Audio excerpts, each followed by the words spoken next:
Hi అండి, నేను మీ Shravani. Welcome to Shravani Telugu వంటలు. ఈరోజు వీడియోలో ఎగ్ 65 అయితే చూపించబోతున్నాను. ఇవి చాలా టేస్టీగా ఉంటాయి.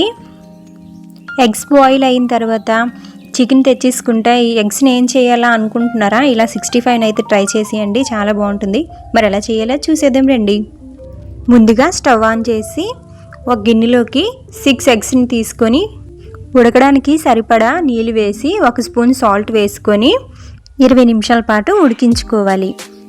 ఎగ్స్ బాయిల్ అయిన తర్వాత చల్లార్చుకొని ఎగ్స్ పెచ్చులను తీసుకొని లోపల ఎల్లో పార్ట్ తీసి వైట్ పార్ట్ మాత్రం ఇలా చిన్న చిన్న ముక్కలుగా కట్ చేసి పెట్టుకోవాలి. ఇప్పుడు ఇందులోకి 1 స్పూన్ కారం, 1 టేబుల్ స్పూన్ వెల్లుల్లి తరుగు, 1 టేబుల్ స్పూన్ అల్లం తరుగు, కొద్దిగా కరివేపాకు తరుగు, 1 టేబుల్ స్పూన్ పచ్చిమిర్చి తరుగు, అలాగే 1/4 కప్పు మైదా, 2 టేబుల్ స్పూన్ బ్రెడ్ పౌడర్ని కూడా వేసుకొని ఒక ఎగ్ని ఇలా పగలగొట్టుకొని ఎల్లో పార్ట్ తీసి వైట్ పార్ట్ మాత్రమే ఇలా వేసుకోవాలి. ఇప్పుడు మొత్తం కలిసేలాగా ఒకసారి బాగా కలుపుకోవాలి. తరువాత ఇందులో రెడ్ ఫుడ్ కలర్ కూడా కొంచెం వేసుకొని బాగా కలుపుకొని కొద్దిగా కార్న్ఫ్లోర్ కూడా వేసుకొని బాగా కలుపుకోవాలి. ఇప్పుడు స్టవ్ ఆన్ చేసుకొని ప్యాన్ పెట్టుకొని డీప్ ఫ్రైకి సరిపడా ఆయిల్ వేసుకొని ఆయిల్ బాగా మరిగిన తర్వాత కలిపి పెట్టుకున్న ఎగ్స్ని ఇలా చిన్న చిన్న బాల్స్ లాగా వేసుకోవాలి. మీడియం ఫ్లేమ్లో మాత్రమే ఉంచాలి, హైలో మాత్రం పెట్టకూడదు. మీడియం ఫ్లేమ్లోనే పెట్టుకొని దోరగా వేగించుకోవాలి.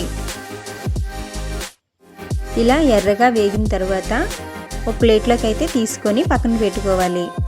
ఇలాగే ఎగ్స్ మొత్తాన్ని కొంచెం కొంచెంగా బాల్స్లా వేసుకొని బాగా ఫ్రై చేసుకొని ప్లేట్లోకి అయితే తీసుకోవాలి. తర్వాత మళ్ళీ స్టవ్ ఆన్ చేసుకొని వేరే ప్యాన్ పెట్టుకొని ప్యాన్ బాగా వేడెక్కిన తర్వాత 2 టేబుల్ స్పూన్ ఆయిల్ వేసుకొని ఆయిల్ బాగా మరిగిన తర్వాత 1/2 టీ స్పూన్ వెల్లుల్లి తరుగు, కొద్దిగా కరివేపాకు, 2 ఎండుమిర్చి, 1 పచ్చిమిర్చి, 1/2 teaspoon salt, 1/2 teaspoon కారం వేసి 2 లేదా 3 టేబుల్ స్పూన్ టమాటో సాస్ వేసుకొని బాగా కలుపుకొని ఇప్పుడు వేగించుకున్న ఎగ్ బాల్స్ని వేసుకోవాలి.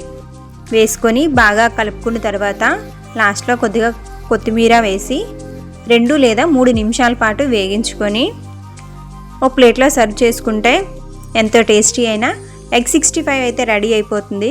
తప్పకుండా మీరు ట్రై చేయండి. సో నా వీడియో మీకు నచ్చితే లైక్ చేయండి, షేర్ చేయండి, సబ్స్క్రైబ్ చేసుకోవడం మాత్రం మర్చిపోకండి. మళ్ళీ నెక్స్ట్ వీడియోలో కలుద్దాం. టాటా, బాయ్ బాయ్.